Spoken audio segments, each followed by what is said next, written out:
ይህ ታሪክ የሚጀምረው በአፍጋኒስታንና በኮሶቮ አደገኛ ወንጀለኞች አድራሻ ለማሰስ በተሰማራ የፈረንሳይ ልዩ ኃይል ተልዕኮ ነው። አንድ የጦር ወንጀለኛን ለመያዝ ወደ አፍጋኒስታን ያመሩ ነው። ለዚህ ተልዕኮ የፈረንሳይ ልዩ ኃይሎች በሁለት ተከፍለዋል። አንዱ ቡድን ከመሬት ሲያጠቃ፣ ሌላኛው ደግሞ ከላይ በአየር ማጥቃት አቅደዋል። እቅዱ ኢላማዋን ከተያዘ በኋላ ወዲያውኑ በተዋጊ ጀት ታጅበው ወደ ትዕዛዝ ማዕከል ለመጓዝ ነበረ። በአፍጋኒስታን በሚገኝ አንድ መንደር ውስጥ ኤልሳ የተባለች ታዋቂ ጋዜጠኛ ማይና ለተባለች የአካባቢው ሴት ቃለ መጠይቅ ታደርግ ነበረ። ማይና አሳዛኝ የልጅነት ጊዜዋን የሴቶችንና የህፃናትን ግፍ በመሬት እያወራች ሳለች በድንገት ብድግ አለች።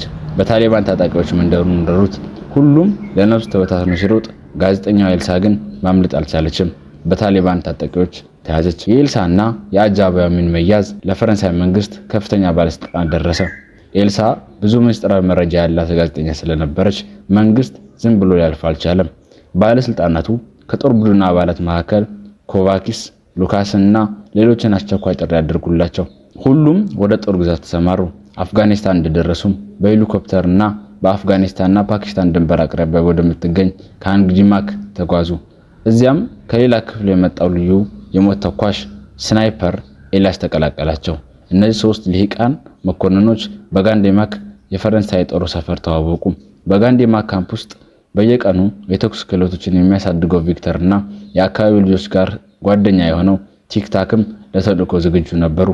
የቡድኑ መሪው ማሪየስ ለወታደሮች መመሪያ ይሰጥ ሳለ ብዙም ሳይቆይ የኤልሳ አጋቾች በታሊባን በተመሸገ መንደር ውስጥ እንደሚገኙ አረጋገጡ። ከዚያም ባለስልጣናቱ ስለ ልዩ ኦፕሬሽን ምክክር በባህር ኃይል መርከብ ላይ ተገናኙ። ይህ በእንዲህ እንዳለ በፈረንሳይ መንግስት ጽሕፈት ቤት የፈረንሳይ ፕሬዝዳንትና ባለስልጣኖች ኤልሳ በታሊባን መሪ በዛይፍ ስትጠየቅና ስትሰቃይ የሚያሳይ አስደንጋጭ ቪዲዮ ተመለከቱ። እንደ ማስጠንቀቂያም ዛይፍ የጋዜጠኛዋን ሹፌር በአሰቃቂ ሁኔታ ገደለው። ኤልሳ ይህን አሳዛኝ ክስተት እያየች ረዳት አልባ ሆና ቀረች። የፈረንሳይ ፕሬዝዳንት ሌላ ንጹህ ሰው እንዲሰቃይ ላለመፍቀድ ወሰነ። ለዚህም የኤሊት ጥምር ግብረ ኃይል በሄሊኮፕተር ዘመቻ ተሰናዳ። አካባቢው የታሊባን ኃይሎች በላይነት ያዙት ስፍራ ነበረ። ብዙም ሳይቆይ ኮቫክስ እና ቡድኑ በፓኪስታን ርቀው ወደሚገኙ አካባቢዎች በፓራሹት ገቡ። ሌሎች ደግሞ በባህር ላይ በማረፍ ለተልዕኮ ተዘጋጁ። ነገር ግን የፓኪስታን ኢንተለጀንስ ኃላፊ በታሊባን መሪ የዛይፍ ወዳጅ ነበርና የልዩ ኃይሉን ክትትል አውቆ ቡድኑ መግባትም ለዛይፍ አሳወቀው። በዚህ ጊዜ አስቀድሞ ቦታውን ሲሰልል የቆየው የልዩ ኃይሉ ሰላይ መረጃውን ለቡድኑ አቀበለ። ኮቫክስ እና ቡድኑ ኤልሳና አሚን የታሰሩበትን ቦታ አገኙ። ነገር ግን ቦታው በታሊባን ጥብቅ ቁጥጥር ስር ነበረ።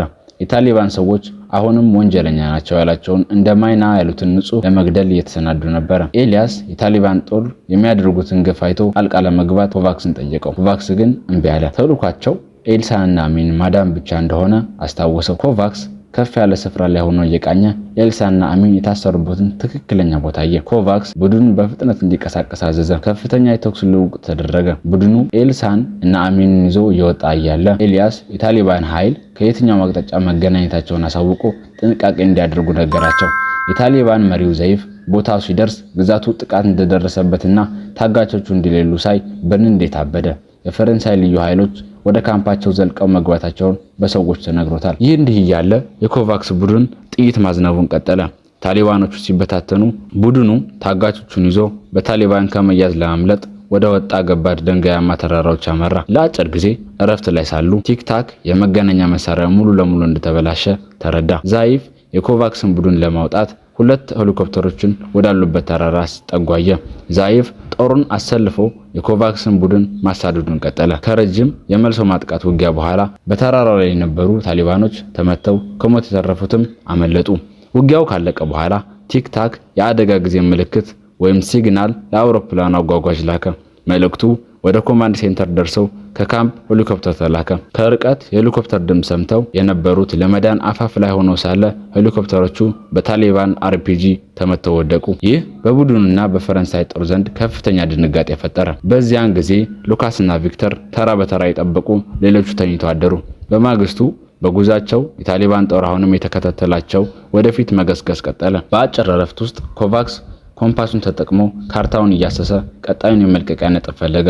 ከዚያም ከተራራው ወዲያ ወደሚገኘው የአፍጋኒስታን ወንዝ መከተል እንደሚያስፈልጋቸው አስረዳ። መንገዱ አደገኛ ነው፣ ግን ለደህንነታቸው ብቸኛው መንገድ ነበረ።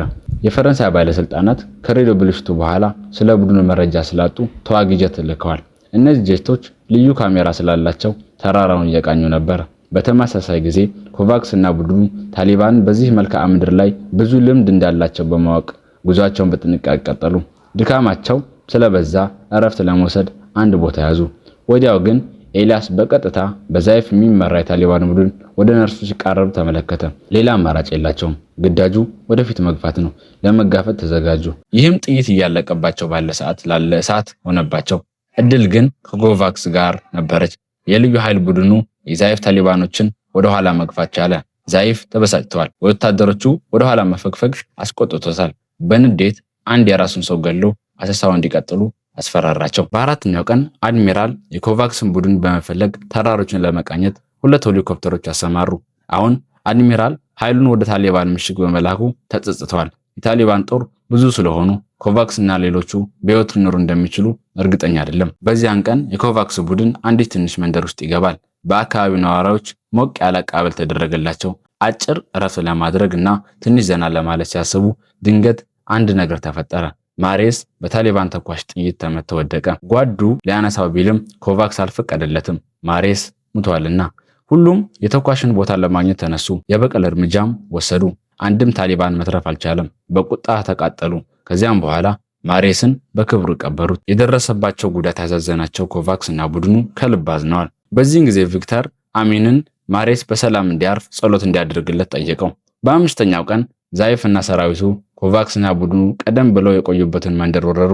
በተመሳሳይ ጊዜ ቲክታክ እየቀረበ ያለውን ታሊባን ቡድን ተመልክቷል። ኮቫክስ ማምለጣቸውን እንዲቀጥሉ ቢያዝም ቲክታክ ቪክተር እና ኤልያስ ተጨማሪ ግጭትን ለማስወገድ የመሪያቸውን ትዕዛዝ መከተል አልፈለጉም። መንደርተኞችን ጥለው መሄድ አልቻሉም። ሉካስን በተራራው ላይ ከኤልሳ ጋር እንዲቆይ ሲያዘው፣ የተቀሩት ደግሞ ከዛይፍ ሰዎች ጋር ለመጋፈጥ ውጊያ ይጀምራሉ። ዛይፍ ግን ወደ መንደሩ ሲመለስ ምንም አይነት መረጃ ሳያሳይ የመንደሩን ንጹህ ሹም ገደለው። ከዚያም ሰዎቹን ከሌላ አቅጣጫ ሁሉንም የመንደሩ ነዋሪዎች እንዲገሉ አዘዘ። ኮቫክስ እና ቡድኑ በዛይፍ ኃይሎች ላይ ከፍተኛ ተኩስ ከፈቱ። የማሬስን ሞት እየተበቀሉ ነው። ዛይፍም ግን አላረፈም።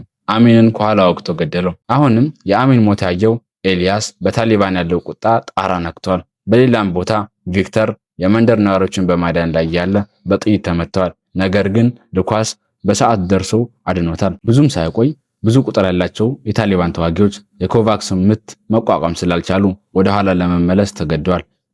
ቡድኑም ግን ለመትረፍ 5ቱ እንዲያመልጡ ኤልያስ ጓደኞቹን ለመታደግ ሲል ብቻውን ቀርቶ ጠላትን እንዲሸፍን ቃል ገባ። በጠና የተጎዳ ቪክተር ከኤልሳና ከቲክታክ እንክብካቤ የተቀበለ ሳለ ኤልሳ የኤልያስን ሁኔታ ስትጠይቅ እሱ እንደማይመለስ እያዘኑ ነገሯት። አንዱ ኤልያስ ለጓደኞቹ ነፍስ ሲል ብቻውን ቀርቷል። በሌላ በኩል ኤልያስ በዛይፍ ሰዎች እየታደነ ነው። ኤልያስ ለቡድኑ የመጨረሻ መስዋዕት ከፍሏል። ብዙም ሳይቆይ ኮቫክስ እና የተቀሩት ከ3400 እስከ 3900 ሜትር ከፍታ ወደ ተራራ ይወጣሉ። በረዶና ቅዝቃዜው አስከፊ አጥንት ሰባሪ ሆኗል። በሌላ በኩል ቪክተር ተዳክሞ ስለነበር እንደማይተርፍ በመፍራት ኮቫክስን ጥሎት እንዲሄድ ጠየቀው። ነገር ግን ፍቃደኛ አልሆነም። ከተራራው ማዶ ያለው ኤልያስ ከዛይፍ ጦር ማምለጡን ቀጠለ። ትንፋሹን ይዞ ለመሮጥ የሚሞክረው አቅሙ የመጨረሻ የተዳከመበት ደረጃ ላይ ነበረ። እጣ ፈንታውን ለመቀበል ተዘጋጅቷል። ቡድኑ በህመም እየተሰቃየ ያለውን ቪክተርን በመከባከብ እያለ በበረዶ ተከበበ። በረዶ መውደቁን ሲቀጥል ነፋሱ የጠነከረ ሲሄድ ቡድኑ ቪክተርን ከቅዝቃዜ ለመጠበቅ እርስ በርስ ተገጣጥመው ክበብ ሰሩ። በሰባተኛ ቀን 5ቱ በከፊል በበረዶ እግራቸው ጠውልጎ መራመዳቸው ቀጥለዋል። እንዳለመታደል ሆኖ ኮቫክስ፣ ኤልያስ እና ሉካስ የቪክተር ነፍስ ከጎናቸው እንደሌለች ለማወቅ ተቃርቧል።